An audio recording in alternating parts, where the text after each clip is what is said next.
jump right into it. We have a lot of information, but it's good information. It's pertinent information. So hang with me so that we can get through to our spectacular panel. And we can hear from them because they always have really great things to talk about. Okay.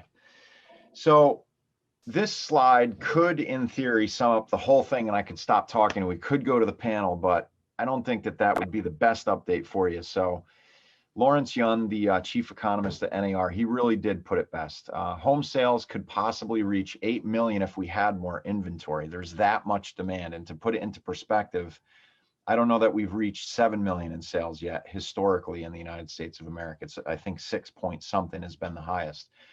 Mortgage rates should remain very low throughout 2021, although we may have seen the lowest already.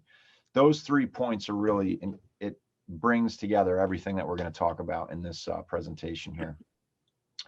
Rates are no doubt on the rise, and this is kind of the big news. You know, you can kind of see where the 30-year fixed rate has been. It kind of bottomed out in the very early part of this year, and it's been on the move upward. And I think that, you know, realistically, it's going to continue to move up as time goes on. I think, honestly, that's going to be the only thing that really slows the housing market is the increase in rates.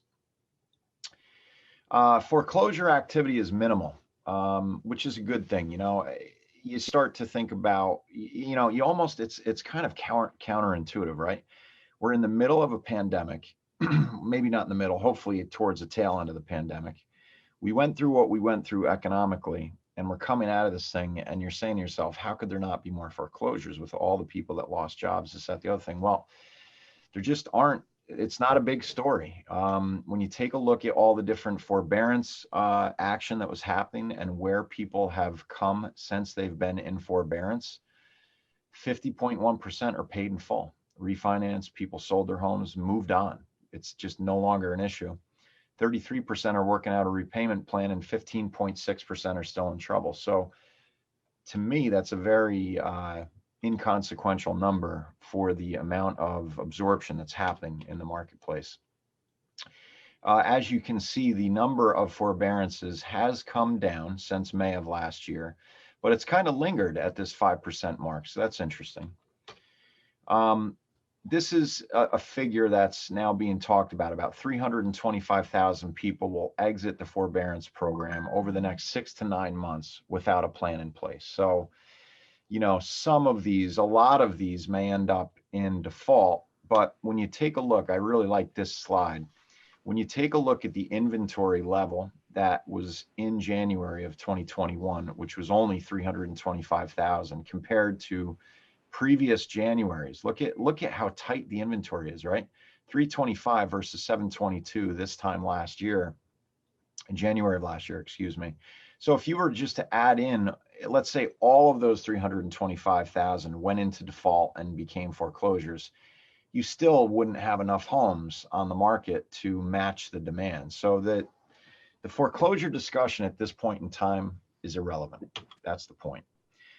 So it really does, again, I said this last month and it still is the case, it comes down to inventory. And when you take a look at, you know, where we are, the total new listings coming out, excuse me, total listings versus new listings, it just keeps getting tighter and tighter.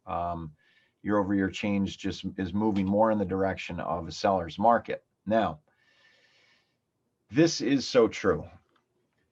Just simply put, it's a great time to sell. Is it a great time to buy? Well, we're gonna pull that apart with the panel. But I don't know that there's been, in my experience in dealing with the housing market, there has never been a better time to sell than there is right now. You can see on this graph, it just shows the inventory levels being low at any one point in time, meaning you'll have less competition. So the best point, you know, last year was the sweet spot, and that year was around January, February. Right now, we're in an even sweeter spot because the inventory is just so low. So if you're thinking about getting your house on the market this year, get it on the market sooner rather than later. There's no reason to wait at this point. The spring market is off with a bang. We're going to hear that from our panelists. So I thought that this was, just a good quote here, and I wanted just to read it. As the COVID-19 vaccine becomes more available and the economy improves, he predicts that more homeowners realizing the equity gains in their homes will list their existing homes, and that could help alleviate some housing shortages. I agree with that statement. There were a lot of people last year that did not want to put their home on the market, not because they didn't have somewhere to go, but because they didn't want people walking through their homes. So now that vaccines are rolling out, they feel maybe more secure in their own right because they've been vaccinated. Now they might be willing to put their home on the market. So I'm hopeful that that will be the case. One thing, let me just flip back here real quick. This is an interesting number here, this 325. I forgot to mention this, and I'm just going to rehash this real quick. What happened last year in 2020 was the year started out normally, right? Like the pandemic didn't become a thing until February, March, and then we were in full free fall mode in late spring. But it was a relatively normal year. Inventory was tight, as you could see. But what happened was the market exploded, and there were sales of homes. In other words, homes that have been on the market for years and years and years sold last year. So there literally was no inventory at the end of 2020. It was just gone. It evaporated. Everything got bought up. It was like locusts came through and just took all the inventory away. So that's why we are where we are, right? Because last year at the beginning, it was kind of a normal year, and there was that kind of hangover inventory that you see normally, but it all got wiped out. So that's why it's just even lower right now. So the next discussion becomes, all right, well, are we going to have runaway price appreciation, i.e. inflation in the housing market, and is that signal a bubble? So if you've kind of tuned out, lock in right now, because this is important, because in my mind, the important thing right now that we all need to look at is this idea of the bursting bubble, okay? Because that really is the major discussion at this point in time. So last year in general, the housing market nationwide increased by about 10%. So just keep that number in mind, 10%. All right. However, Mark Fleming, chief economist at First American, made a good quote. Nationally, house buying power continues to exceed the median sale price, and that implies housing is not overvalued, okay? As it relates to income, the price of a home versus how much people are making, it's not a bubble in terms of that. That's a good thing. The home price forecasts for 2021, an average of 6%. All right, so we only have one that's up in the 10% mark. CoreLogic down on the low end, average of 6%. Now check this out. This is where it gets interesting. When you take a look back at the years leading up to the financial crisis, if you've been around long enough and paying attention to the housing market, the number of transactions sold peaked in 2005. Price continued to appreciate through 2006. And then in 2007, it started to come down. And then Lehman and everything, fell apart in 2008. And the financial crisis just exploded, right, in 2008. Everybody thinks about 2008 as the year where the financial crisis started, but really it didn't. It started before that as, transactions started to decrease within the housing market. So these years leading up to this, look at the price appreciation of those years and look at the price appreciation of the last 4 years, 6.4, 4.8, 4.7. Yeah, we had the 9.2, but that was a pandemic year. It was a wild year. So we definitely have not had the price appreciation like there was prior to 2006 and 7. This is also a very telling chart. This is interesting here. You take a look at the year-over-year price change in 2020 Q4. All right, so that would be a look back of 2020 Q4 versus 2019 Q4, right? 11.6, 13, 9, 10, 10, 12.6, right? In all these different regions. So roughly, I would say, just looking at it quick, you could probably have somewhere around 11%, 10%, rate, right? But look at what the year-over-year price change in Q4 of 2005 was versus 2004, which also was a huge year, by the way. 2004 was a huge year in terms of real estate. 2005 was an even bigger year, but 2005 increased in terms of pricing over 2004 by 18% here, 18%. The middle of the country wasn't doing so well as the, shoreline areas, if you will. But you could see that there were some massive increases, right? So what does that tell us? It tells us that the rate of appreciation is not what it was leading up to the financial crisis. So that's good news. That's good news. So let's take a look at the stats that we looked. We'll cruise through these right here.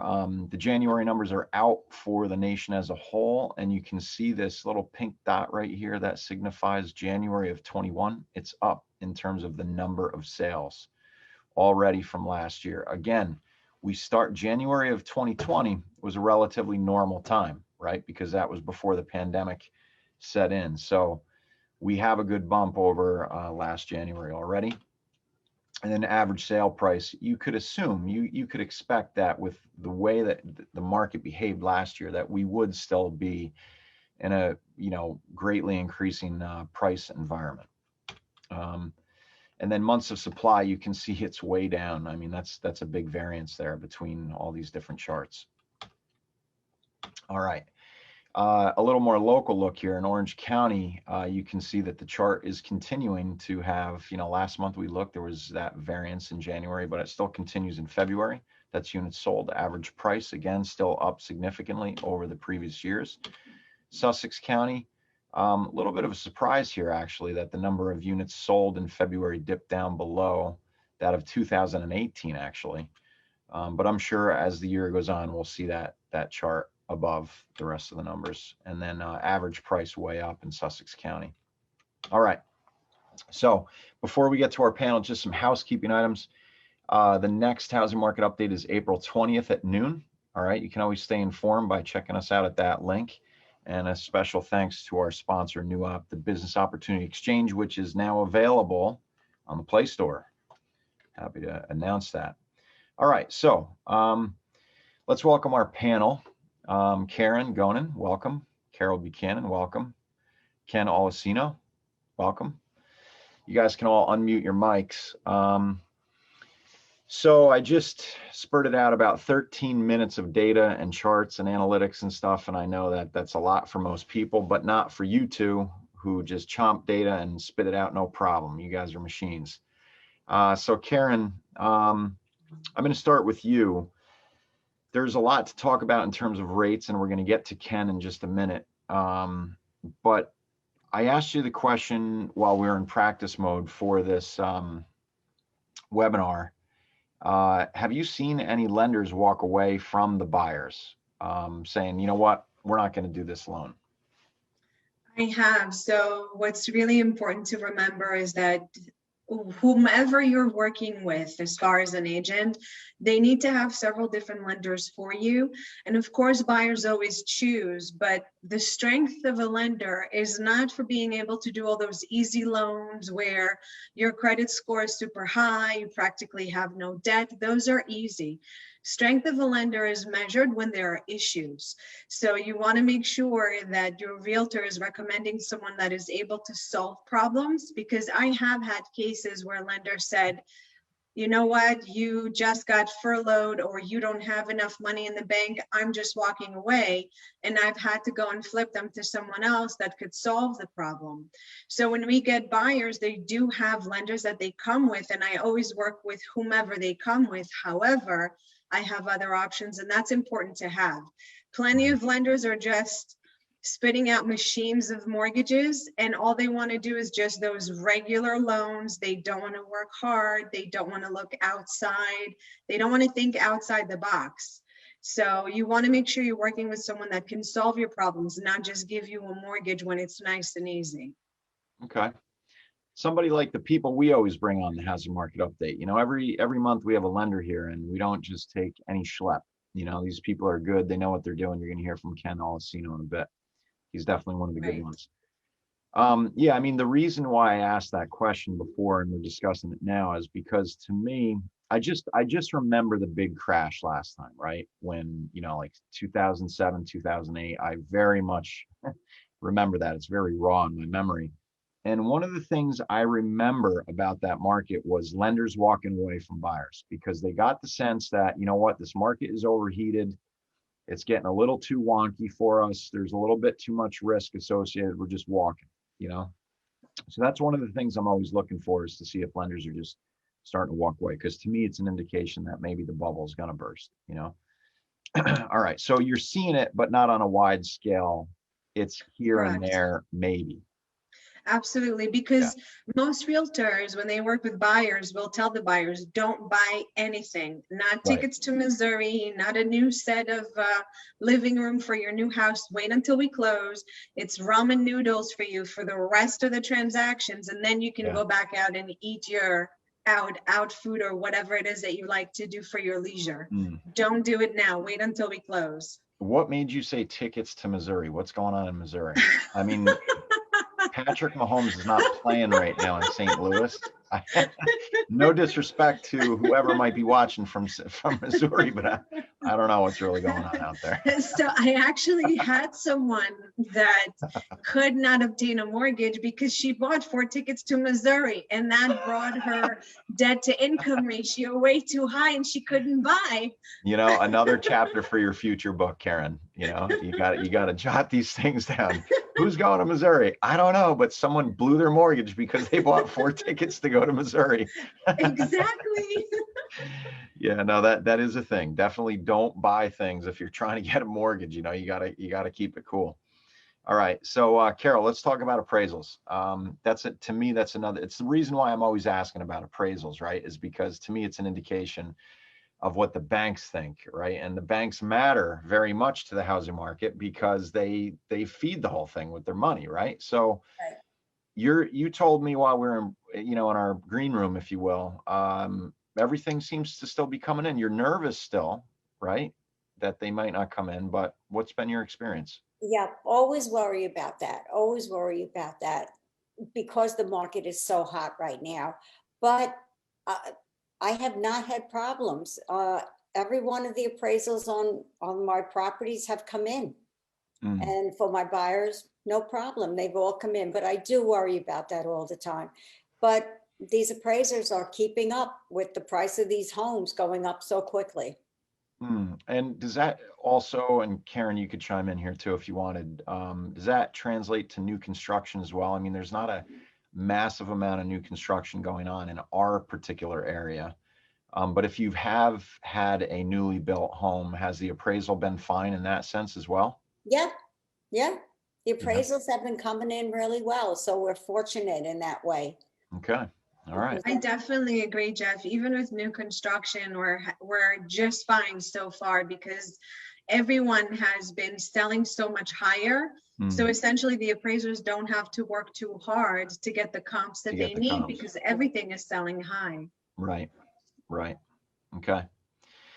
All right. I'm going to transition over to Ken here, but Keren, Carol, do you guys have anything else that you just wanted to add quick before we get into the lender discussion? I actually just had a quick something in regards to Sussex inventory and the Mm, fact that the number went way low. mm, It's actually 2 things that have happened. One thing is we haven't had a lot of inventory come back on in the beginning of the year, even though we thought we would. right. So we don't have that many houses to sell. Plus you have people that are putting offers on houses they actually cannot afford. Mm, So a lot of houses that went under contract and were not available for purchase are coming back on the market. So mm. those sales didn't actually close, which is why the number is lower. Now, just so that everybody knows, Keren is the ultimate competitor. And I know the fact that her chart for Sussex County, the fact that it was down, she doesn't like that. So No, she doesn't. she's gonna do everything she can to get the whole market to come up. And she might actually do it. She's that good.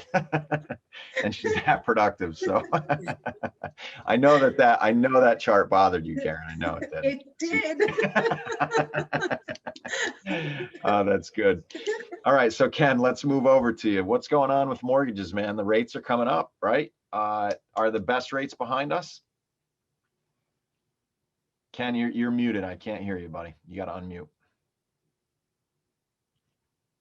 There you go. Sorry about that. No problem. The best rates, the rates that we saw probably a couple months ago, yeah, they're behind us for now.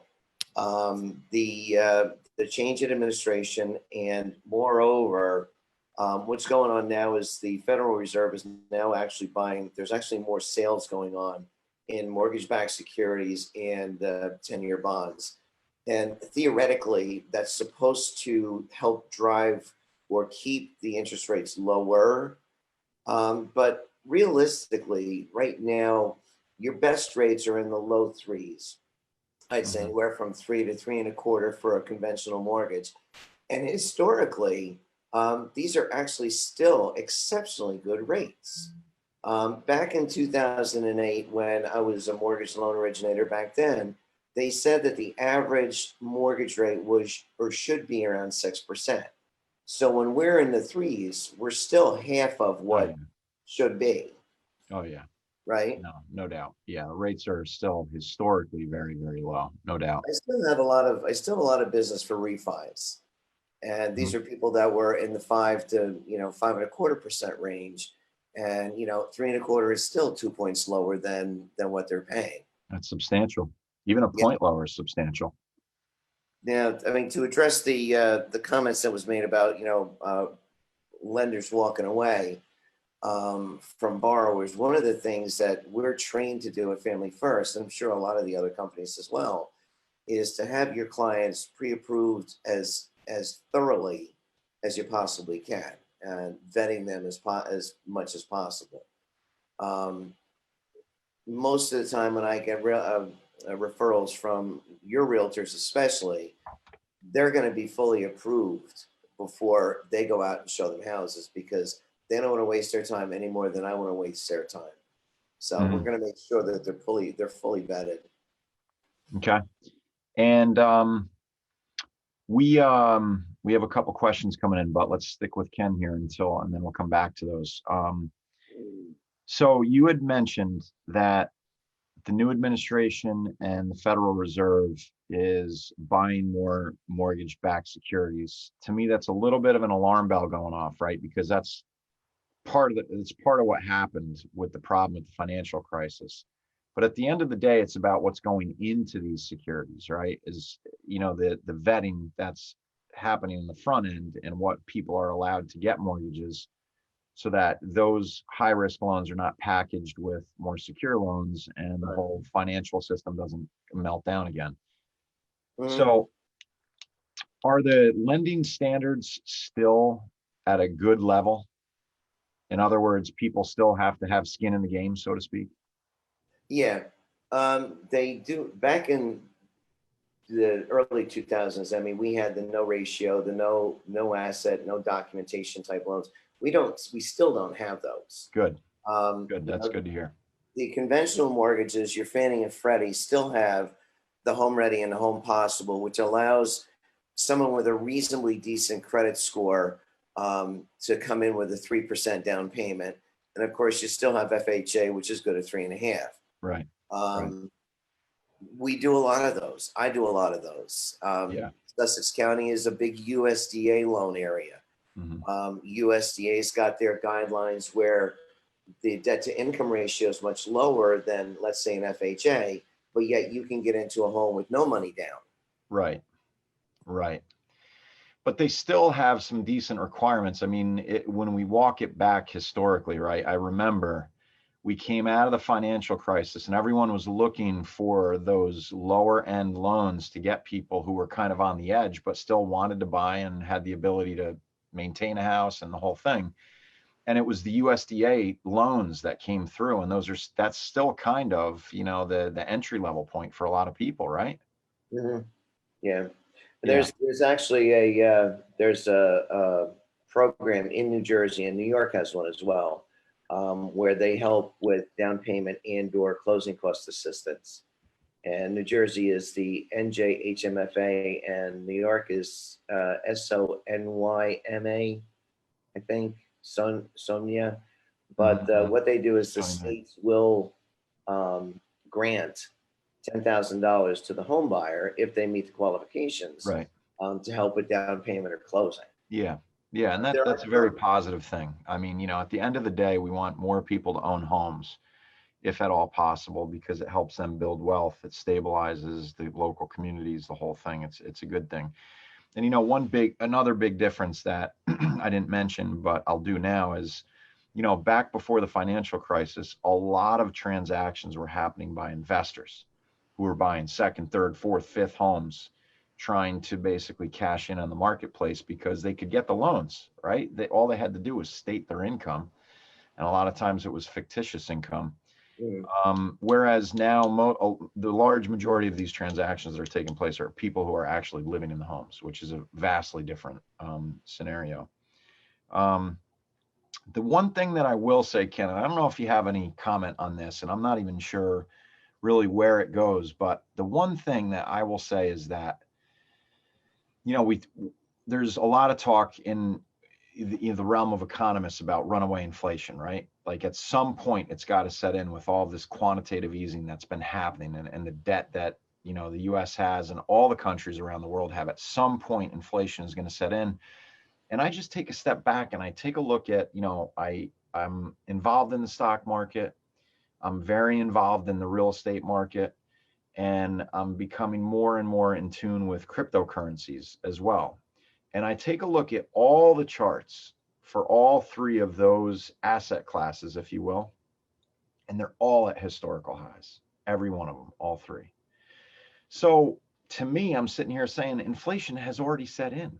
It's here, you know, so you wonder, I just wonder, it's like, I wonder how much longer all three of those things can keep going, you know, before there's some sort of implosion or major correction on one or all three of them, you know. So I don't know. I don't really know that there was a reaction to have from that, but to me, I look back and you just take a look at the charts of all three of those, and it's a little bit like, wow, you know, things are really high right now. Yeah, I'm really not versed well enough to make a comment on something like that. At this point, it is something to watch, though. Yeah. I mean, you know, it's capitalism, right? What goes up must come down. Like there has to be a correction. So it's going to happen at some point in time. You just wonder how the housing market is dialed into all of that. And you know, the housing market is a much slower turning market. You know, it takes longer to go up. It takes longer to come down. So the turns are slower. But from all signs, this year, it looks like, you know, it's going to be a solid market. All right. So there are some other questions coming in here. Karen and Carol, why don't you guys jump in with me? If I'm buying a home, how do I make my offer stand out in a seller's market? That's a good question. Does either one of you want to take that one? Sure, I'll take it. Go. So what you want to remember is that you really need to have your agent speak to the listing agent to find out what the sellers are looking for. Some sellers are looking for a quick close, others are looking for a large lump down payment, others are looking for conventional as opposed to FHA. So you want to have the agent talking to the listing agent. You want to make sure you're working with a good local realtor, someone that has sold in the area and knows the market well, because if you're, not that all agents can't do a good job, but if they're not familiar with the area, they may be making an offer that cannot appraise. And the seller will know that because most sellers are educated as to the value of their home. So just because you're going $30,000, $40,000 above asking price does not mean you're going to get it. And remember, cash is king. So if someone comes with a cash offer, there's really nothing you can do, and it has nothing to do with your realtor that put in the offer for you. Yeah, I also think timing is important too, right? Is a really important point. In other words, if I'm a seller and I need to buy something in order to sell my home, I need time to find it, right? Right. So I may have a buyer that's all cash, but they've got to get into a house in the next 60 days versus somebody who may not be all cash, but they can wait 6 months if that's what it takes. they've got an apartment that they're in and they're month to month and their landlord's being great about it because the rental market's hot. So he or she doesn't really mind, you know. So I think timing is a really important point too, you know, Absolutely. to really talk that through as a buyer agent and get that from the listing agent to say, tell me what's going on with your sellers. You know, does timing matter to them? If you have a Right. buyer that's flexible with timing, that is worth money, you know, it's Absolutely. valuable. That's actually one of the questions I ask when one of my clients says, I want to put an offer. My first text is to the listing agent saying, how many other offers do you have? And second of all, what is your seller looking for? Because then I can possibly tailor my offer to make it more attractive for the seller. Smart. Yeah, that's good. Okay, Buyers need to Carol, go understand- ahead. Sorry, buyers need to understand that it takes at least 2 months if they're getting a mortgage because municipals are running slow. Mm. Everything is taking longer right now. So you don't want to make yourself crazy. You really have to allow 2 months before you can close. Yeah. Okay. Ken, what's the typical percent down payment being seen today? And also, what type of loan is best in today's market, in your opinion? I'm seeing everything from, you know, 3 and 3.5% for the conventional first-time buyers program at FHA, all the way up to 20% plus. Mm. What's the going loan right now? It all depends. I mean, I've got your first-time home buyers in your $150,000 to $200,000 to $250,000 homes are getting away with minimal down payments as much as possible, whereas your $500,000 to $600,000 homes are coming in at 20% plus.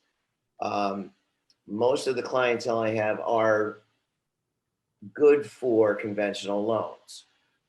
If their credit scores are on the lower end, a lot of times I will recommend an FHA loan because they will get a better rate with lower credit scores than an FHA. So it just runs the full gamut. Mm. Okay. Very good. All right. Well, I think that wraps it up for this month. Everybody, thank you for being here. I always like to show everybody's contact information because these are great people and they should be connected with, you know. So check them out if you're looking to buy or sell real property. Keren and Carol are both fantastic. Keren operates mostly out of New Jersey. Carol operates exclusively in New York. And then let's not forget about our friend Ken Olasino, who's one of our great lenders that we like to work with. So thank you everybody for being here. It's been my pleasure to join everybody, and we'll see you next month.